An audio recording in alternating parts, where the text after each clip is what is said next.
कुंडली गौरदेव विठ्ठल श्री ज्ञानदेव तुकाराम पंढरीनाथ भगवान की जय गोपाल कृष्ण भगवान की जय प्रभु रामचंद्र भगवान की जय बारके झोपले नाच झोपले श्री गणेशाय नमः श्री पांडुरंगाय नमः श्री प्रभु रामचंद्राय नमः संत जनाची माती मिळाली ते कोणी वाग्वदेवी दाविंदरी शब्द रत्नांची भरणी भारिली वेगे आणली भक्ती पिटे पेटे कथेचं अनुसंधान संताची मांदी याळी म्हणून वाघदेवती जी आई सरस्वती देवता शब्द रत्नांची असणारी सुमनमाला पुढे श्रोत्यांच्या गळ्यामध्ये घालतो. आता कथा ऐका. पाहुणी ग्राहकाची आवडी परीक्षक तसेची रत्न काळी ही सुगारांनी जैसे वाडी अपेक्षा पाहुणी सुधितांची ही ऋतू काळी येती फळे की उत्तम काळ पाहुनिया भले सत्कर्मे करती सकळे निष्काम बुद्धी करोनिया कैसे श्रोत्याचे जाणून अंतर रामकथा रमली साचार जे बदला उर्गेश्वर ते चरित्र परिसार कैसे श्रोत्याचे जाणुनी अंतर. श्रोत्यांच्या मनामध्ये इच्छा होती की रामचंद्राचं चरित्र माहिती आहे सगळ्यांनाच, रामायण माहिती आहे, पण पुन्हा राज्याभिषेक झाल्यानंतरची कथा पुन्हा काय झालेली आहे ती ऐकण्याची आतुरता लागलेली आहे. म्हणून पाताळ खंडामध्ये व्यास महाराजांनी सांगितलेली कथा पाताळाच्या ठिकाणी शेष महाराज वत्सयन ऋषींना ही कथा सांगतोय. तीच कथा तुम्हाला सांगतो ऐका. शब्द वारिधीती भरला पार कविता लक्ष तारो त्वर स्फूर्ती वायूच्या बळे सत्वर जहाज चाले त्वरेने. आणि शब्दरूपी असणारी जहाज आहे आणि तिचं असणारं लक्ष म्हणजे कविता जे सांगणारे वाघदेवता आहे ती जहाज श्रोत्यांच्या वाघदेवतेच्या कृपेनं त्या पाण्यावरनं तरू लागली असं सांगतात. सद्गुरु कृपा चिदंबर ते शब्द रत्ने भरली अपार संत पेटेची आणली साचार ग्राहक थोर म्हणून या. सद्गुरु कृपा आहे आणि त्या सद्गुरु कृपेनं जे काही शब्द आहेत ते शब्द अंतःकरणामध्ये सुचतात, मुखावाटे बाहेर पडतात. कृपा सद्गुरूची आहे असं सांगतात. तरी सादरता देवोनी धन घ्याजी शब्दे रत्ने पारखून आसो पूर्वाद्याही रामा लागून राजाभिषेक झाला. म्हणून आता तुम्ही काय करा, जे काही शब्द आहेत या ग्रंथामधले ते शब्द वाचक काय वाचल, वक्ता काय सांगेल ते ऐकण्यासाठी तुमचे कान सर्वांगाचे करुणी कान कथा ऐका. पाठीमागच्या अध्यायामध्ये रामचंद्राचा राज्याभिषेक झाला. आता पुढे शेष सांगती कथा वाचायण झाला ऐकता राजा सन स्थापिता रघुनाथा सकळ आनंद वाटला. पुढे शेष महाराज सांगू लागले आणि वत्सयन ऋषी ब्राह्मण आहेत ते आणि ते कथा ऐकू लागले हात जोडून आणि सांगायला सुरुवात केली. रामचंद्र अयोध्येच्या राजगादीवरती बसल्यानंतर सर्व देव लोकांना आनंद झाला. देव सकळ ते येऊन करोनी साष्टांग नमन मनती अवतरलासी अमकरण धन्य धन्य त्रिलोका. आणि सगळे देव लोक अयोध्येमध्ये आले, सगळे देव आले अयोध्येमध्ये आले. रामचंद्राच्या पुढे हात जोडून उभा राहिले आणि देव लोक म्हणतायत भगवंत आमच्यासाठी अवतार धरला. अवतार कशासाठी होता? देवांचं रक्षण करण्यासाठी. आणि राक्षसांना मारण्यासाठी अवतार धारण केला असं देव लोक बोलतात. हे सीतापते देवादी देवा आम्हा पीडिता दानव क्षीरसागर उन घेतली धाव चुकी केले आमासी. आणि देव लोक सांगू लागलेले हे असणाऱ्या भगवंत आदी ब्रह्म मूर्ती तुम्ही आहात. देवांचेही देव आहे. ईश्वराचा मी ईश्वरू, गुरुचाही आदी गुरु असे असणारे तुम्ही भगवंत आहात. आम्हाला राक्षसांनी त्रास दिला म्हणून क्षीरसागरावर धाव घेऊन रामचंद्राचा अवतार धारण केला. दानव कोळत कवन ते दानव दावानळ होऊन केले सकळाचे निर्दळन आम्हा स्वस्थान दिदले. भगवंत हे असणारं दैत्यरूपी काटेरी वन होत आणि हे दैत्यरूपी काटेरी वन तुम्ही प्रलय अग्नीचा वनव होऊन तुम्ही ते असणार वन जाळून टाकलं, अर्थातच राक्षसांना मारलं असं देव लोक सांगतात. तो जगाचा उत्तम करता सकळ त्रिभुवन पालिता याचा मात्रे संवार करिता धर्म रक्षिता तोची एक. आणि देव लोकांनी सांगितलं भगवंता धर्म रक्षण काम तुमचं आहे. धर्माचे खंडन करिता धर्माचे पालन करिता खंड खंडन असो अशा पद्धतीने धर्माचं प्रतिपालन करणं ही तुमच्या एकट्याकडेच आहे. म्हणून युगायुगाप्रती रामा अवतरसी मेघश्यामा झाडा करीसी अधर्मा पुरुषोत्तमा श्रीपते. आणि ते तुम्ही केलं तर देव लोक सांगतात जग उद्धार करावयासी दशरथा पोटी जन्म घेसी मानजे का पापरासी तया तारीसी नाम मात्रे. आणि भगवंता तुम्ही काय केलं, वैकुंठावरनं आलात, कौशल्य दशरथाच्या पोटाला जन्म घेतला आणि जे काही पापी हीन दीन आहेत त्यांना नाम मात्रानं देव ब्रह्मरस ते देऊन या रसायन तारिताती भवान व जाना तुमच्या नावानं या सगळ्या जनाचा उद्धार तुम्ही करतात असं देव लोक सांगतात. देवा तुझा महिमा पूर्ण अगद वर्णी लकवण तुआ चरण स्पर्श करुण गौतम पत्नी उधरिली. देव लोकांनी सांगितलं रामा तुमच्या चरणाचं सामर्थ्य अद्भुत आहे. अहो चलता चलता दगडाला पाय लागला तर त्या दगडाचा उद्धार झाला. गौतमाची पत्नी अहिल्याचा उद्धार तुम्ही तुमच्या पायाने केला.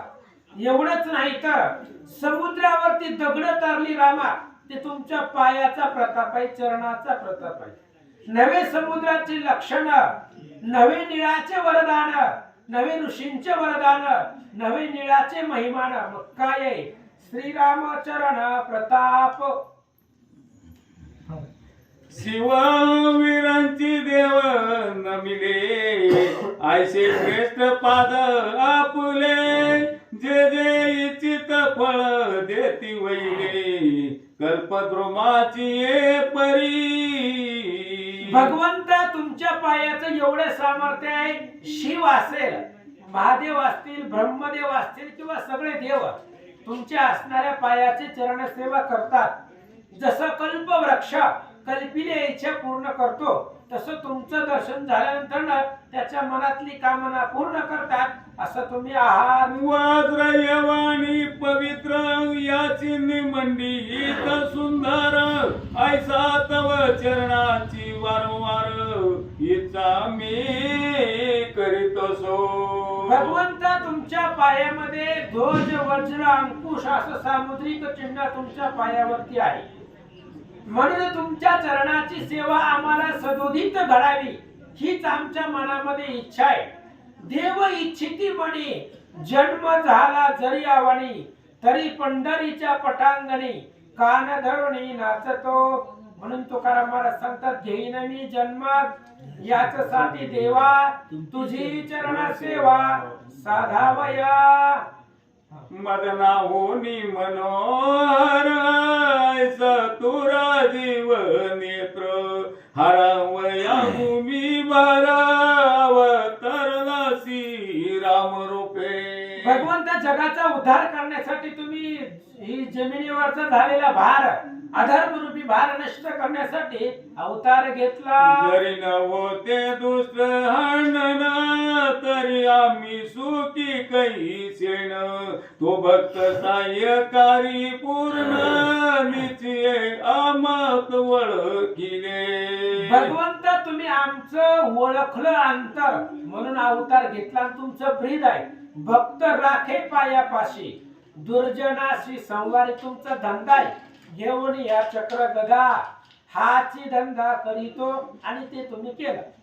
तो आज व्ययससी नाम रूप नसे तुझसी, परी संकटी आम पावसी दयार नवा. भगवंत तू कसा आहे, दयाळू आहे, कृपाळू आहे. तुला नावही नाही आणि रूपही नाही. जे तुला ज्याचं नाव घेईल त्या असणाऱ्या नावानं तू येतो. म्हणून तुम्ही आला तर आमचा उद्धार केला आणि आमच्यावरती कृपा करून या दुष्ट रावणाच्या बंदीतून आम्हाला सोडवलं असं देव लोक सांगतात. तुझे चरित्र परम पावन तुझे होनी गोड जाण, सकल पाप करी दहन श्रवण मात्रे करोनिया. म्हणून तुझं असणारं चरित्र अमृतापेक्षा गोड आहे. म्हणून रामचंद्राची कथा रोज चालते. आबा मग अशी तुमचा फोन उचलला नाही, कथा चालू होती मोबाईल वरती. आमचे रामायणाचे ग्रुप आहेत. संपूर्ण महाराष्ट्र भावार्थ रामायण प्रेमी, आस्था भावार्थ रामायण अशा प्रकारचे मोबाईल वरती ग्रुप आहेत. आणि त्या ग्रुपवरती कथा ऐकत होतो मी, त्याच्यामुळं फोन उचलला गेला नाही तुमचा. असू द्या, क्षमा मागतो. आणि म्हणून रामचंद्राची कथा आहे, अतिशय पुण्य पावन आहे. आणि रामचंद्राची कथा ऐकल्यानंतर पाप करी दहन, पाप संपलं जातं. भगवंताच्या कथेमध्ये ते सामर्थ्य आहे. म्हणून वेदशास्त्रा माझारी हेची कथेने निर्धारी, जो श्रीराम नाम स्मरण करी त्याच्या नाशती पाप राशी. अशी पुण्य पावन कथा तुमची आहे. ऐसा जो देवादी देवा तुझ कोण बनेल मानव, अमानुष कृत्य हा भाव दावणी जाशील धामा. आणि अशा प्रकारच्या भगवंता तुम्ही देवादी देव आहात. तुम्हाला मानव कोण म्हणेल? मानवाला ते करणं शक्य आहे का हो? जे रामांनी केलं ते माणसाला करता येतं का? नाहीच करता येत. म्हणून राम नव्हे मनुष्य वेश, राम त्रैलोक्य तारक असे असणारे तुम्ही भगवंत आहात असं देव लोक बोलतात. तो आद्यानादी आजरा सोनी घेतलासी अवतार, सुंदर मदन मनोहर तुते शंकर ध्यातसे. भगवंत तुम्ही कसे आहात? आद्य अनादि अमर आहात. तुम्ही आद्य आहात, अनादि आहात. असं असून सुद्धा तुम्ही आमच्यासाठी अवतार धारण केला. आणि कसा अवतार धारण केला? राजस सुकुमार मदनाचा पुतळा. अतिशय सुंदर रामचंद्राचं स्वरूप आहे. आणि तुमचं स्मरण महादेवजी पाट्यापासून करतात असं देव लोक बोलतात. तुझे करावया स्तवन आम्ही नसो शक्तिमान, ऐसे वदोनी देवगण चरणी मस्तक ठेविती. देव लोकांनी सांगितलं रामा तुमचं वंदन करावे, तुमचं वर्णन करावं. त्याच्यासाठी मी अशक्त आहे, शक्ती नाही. काय एका मुखानं तुमचं वर्णन करून संपणार आहे का? अहो एवढे मोठे जे श्री संत एकनाथ महाराज 36,000 ओव्यांचं त्यांनी रामायण लिहिलं. 297 अध्याय केले, एकनाथी भागवत लिहिलं त्यांनी. आणि ते म्हणतायत आता जैसा आहेस ही तैसी आय, नमो तुझ श्रीराम राया, तुझे कृपे रघुवरिया, स्तुती वदवया सामर्थ्य. अहो तुम्ही जसं आहेत तसं तुम्हाला नमस्कार असो, कारण तुमचं वर्णन करता येत नाही. मग तयासी नत पाहोन श्रीराम बोले प्रसन्न वदन, तुमची स्तोत्रे वाणी ऐकून मज आनंद झाला. आणि मग अशा पद्धतीने रामचंद्रांनी बोलायला सुरुवात केली. देवलोकांनो तुम्ही स्तुती केली, आनंद वाटला. आता जोवर तू माझी चित असेल मानसी, तो मागावा तुम्ही मजसी दे, एकशे राक्षस मिळाला. आणि रामचंद्र सांगू लागलेले आहेत मी तुमच्यावरती प्रसन्न आहे.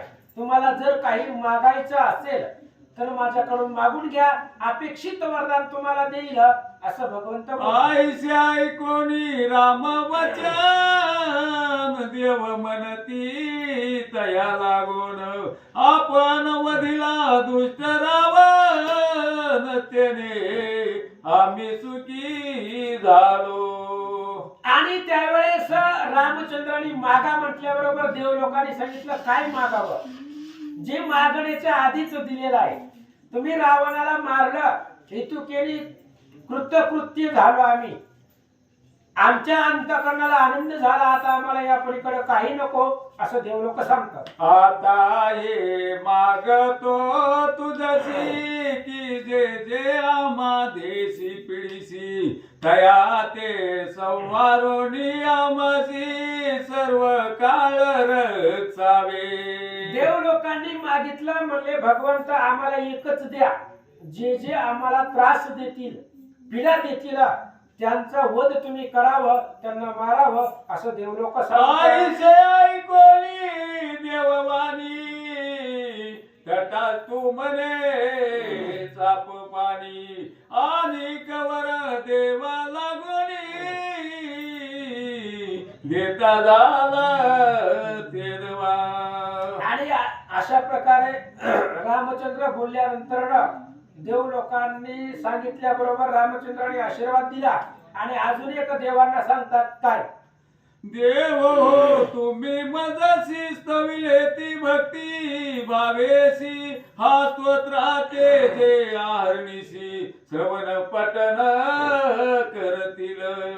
आणि रामचंद्र सांगतायत देवलोकांनी तुम्ही आता जी माझी स्तुती केलेली आहे, किती झाले 30 पोवे झाल्या, आणि तेवढं तुम्ही माझं स्तवन केलेलं आहे, ते स्तवन तुम्ही केलेलं जे ऐकतील, वाचतील, सांगतील त्यांना दरिद्र दुःख आणि व्याधी तया लागीन होई कधी, सकल जावून या दुर्बुद्धी माझी भक्ती करतील.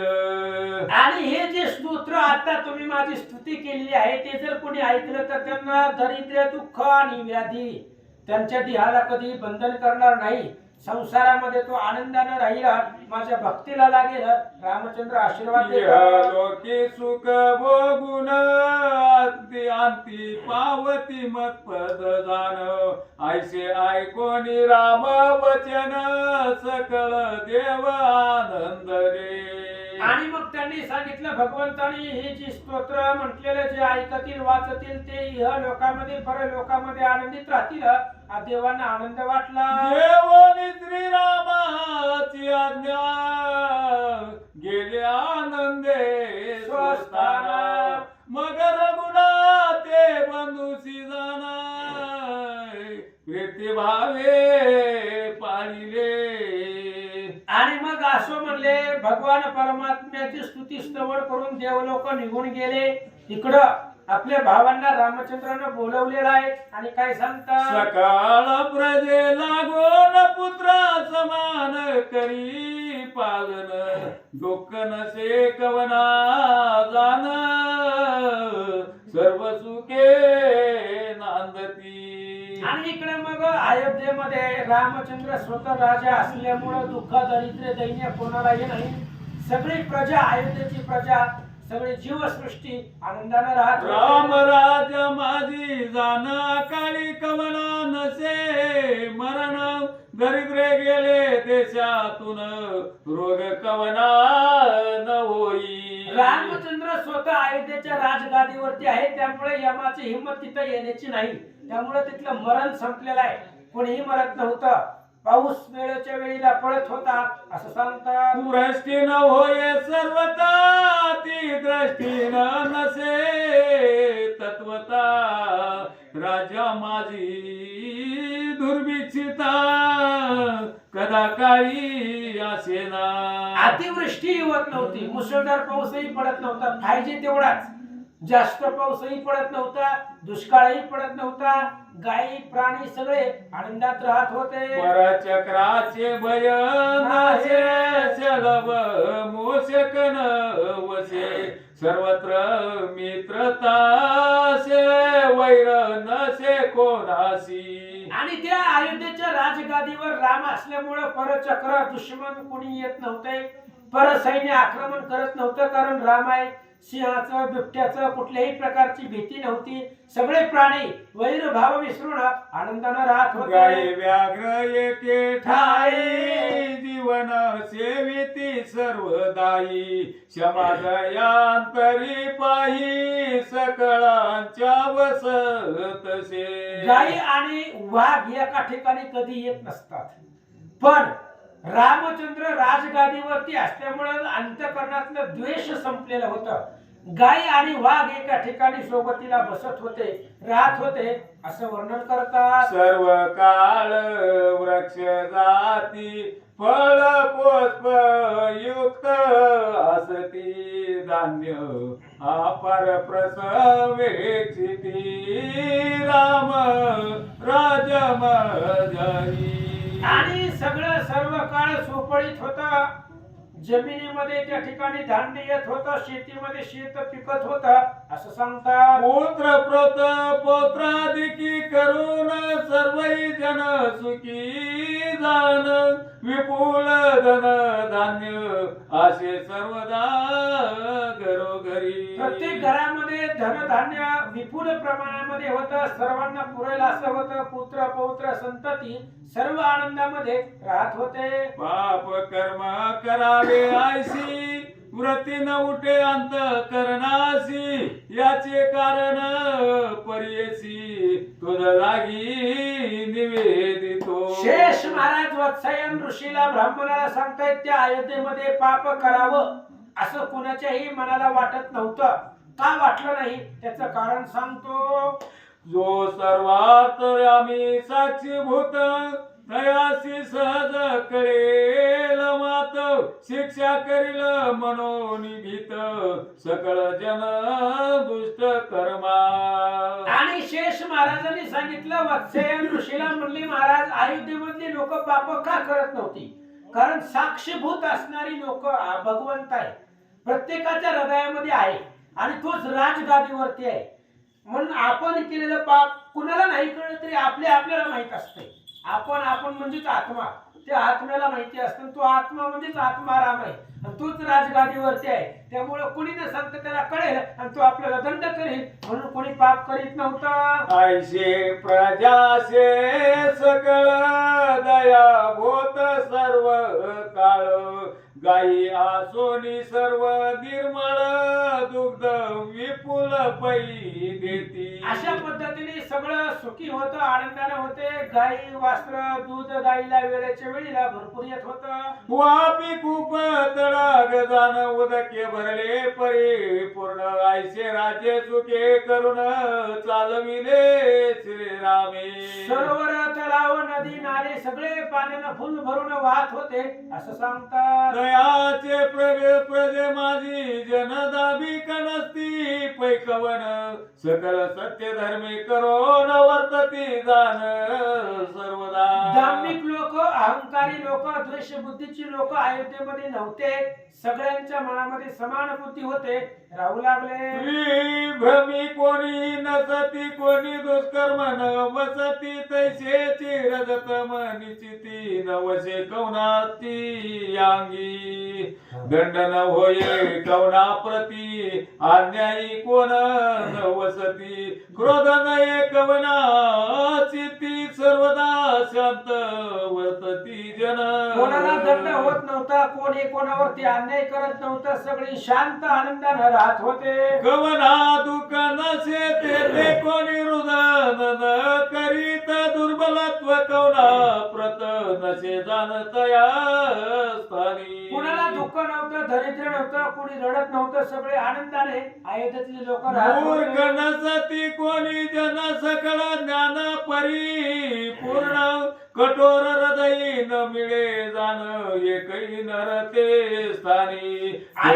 गोष्ट नसे कवनांगी, सोळन पिढी कवना लागी, एकही न मिळे रोगी, तया राष्ट्र शोधिता. कोणालाही रोग नव्हता, सगळे असणारे निरोगी होते, एकही रोगी अख्ख्या अयोध्येमध्ये सापडत नव्हता, अशी लोक राहत होते. कंप कवनांगी नवता कवना नव्हती, दरिद्रता धरोनिया प्रमतता, कोणी नवते ते स्थानी. युद्ध नसे तया देशी, सकळ वसती गुण राशी, बंद नसे पै कवनाशी, स्नेह वर्तती सकळ. अशा पद्धतीने सगळे आनंदाने राहत होते, एकमेकावरती स्नेह करत होते, कुठल्याही प्रकारचं द्वंद्व युद्ध तिथं नव्हतं, असं आईचे राज अयोध्या बिहारी, चालवी 11 सहस्रे वर्षेवरी, तव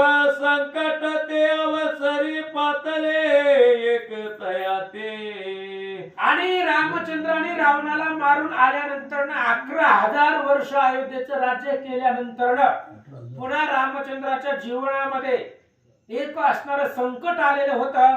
कोणतं? कोणी नेच याती रजक, आपले स्त्रेसी बोले देख, मी तुझ लागी निशंक, राहून दिग्रा माझी. आणि अनेक वर्ष अयोध्येचं राज्य केल्यानंतर एक रजक त्या गावामध्ये होता आणि परीठ. त्याने सांगितलं, तू माहेराला होती इतक्या दिवस, त्यामुळे आता तुला घरामध्ये घेणार नाही, विचारपूस चौकशी झाल्याशिवाय तुला घरामध्ये ठेवणार नाही, अशा प्रकारे वार्ता सुरू झाले. रामे सीते शीघ्रही ठेविले, अपराध मान मनान आणिले, तैसे मी न करी वाहिले, तुझशी घालविन बाहेरी. त्या असणाऱ्या रजकाने सांगितलं, मी काय राम आहे काय? 14 ते असणाऱ्या वनवासामध्ये सीतेला त्या रावणानं अपहरण करून नेलं, अशोकवनामध्ये ठेवली 6 महिने, आणि कुठल्याही प्रकारची चौकशी न करता, विचार न करता तशीच घरामध्ये घातली. तसाही काय म्हणले, मी त्या सीतेला जसं रामानं घरामध्ये घेतलं, कुठल्याही प्रकारची चौकशी न करता. आता अग्नी परीक्षा दिलेली याला माहित होती का? पण असू दे म्हणले, रामासारखं वर्तन मी करणार नाही, असं तो रजक बोलू लागला.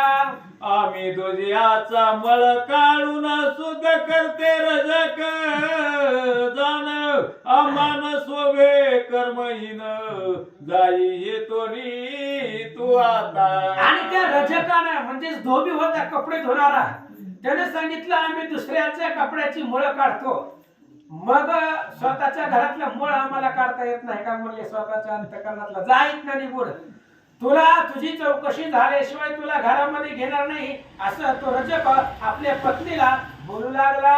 ऐसे बोलून स्त्रियेसी रजके निंदिले, रामासी रजक निंदितो आपणासी, ऐसे रामासी कळले पै. अशा पद्धतीने मग त्या रजकाने आपल्या पत्नीची निंदा केली आणि रामाचीही केली. राम राजा आहे, प्रजेचं वर्तमान त्याला ठेवावं लागतं. रामाच्या लक्षामध्ये आलं की अयोध्या नगरीमध्ये रजक आपल्याला आपली निंदा करतोय आपल्याविषयी बोलतोय असं रामाला वाटू लागलं. तो अपवाद चुकवावया लागून लक्ष्मणाशी सांगे रघुनंदन जानकी काननी सोडून यावे त्वरित माघारा. लगेच रामचंद्राने लक्ष्मणाला बोलवलं आणि सांगितलं लोक नाही नाही ते आपापल्या घरामध्ये बोलतात, त्याच्यामुळं काय कर आता हे सीतेला घेऊन जा आणि लांब अरण्यामध्ये वनामध्ये तिला सोडून रातोरात माघारी ये. आज्ञा ऐकोनी लक्ष्मण सीतेशी नेत अरण्या लागून वाल्मिक आश्रम समीप जाण सोडून अयोध्ये परतला. लगेच रामाच्या सांगण्यावरनं लक्ष्मणानं रथ आणला, रथामध्ये सीतेला बसवलं, लांब अरण्यामध्ये वाल्मिक ऋषीच्या आश्रमामध्ये तिकडे त्या असणाऱ्या प्रदेशामध्ये सीतेला सोडलं आणि रातोरात लक्ष्मण माघारी आले. जानकी होती गर्भिणी ते पडली गोर काननी मग येऊनी वाल्मिक मुनी आश्रमी नेत येते. ज्या वेळेस लक्ष्मणानं सीतेला वनवासामध्ये सोडलं त्यावेळेस 3 महिन्याची गर्भिणी सीता होत्या आणि त्याच अवस्थेमध्ये वाल्मिक ऋषी तिला आपल्या आश्रमामध्ये घेऊन गेलेले होते असं कथा सांगतात. इकडे अगस्ती मुनी राय अयोध्येसी पातले सद्वय श्रीराम वंदोनी पाये पूजा केली तयाची. इकडे अगस्ती महाराज सहज रामचंद्राच्या भेटीसाठी दर्शनाला आले, रामचंद्रांनी महाराजांची पूजा केली. मग हात जोडोनी पुढती अगस्ती लागी भाषण करीती हे पुढील अध्यायी श्रोती सविस्तर ऐकावे.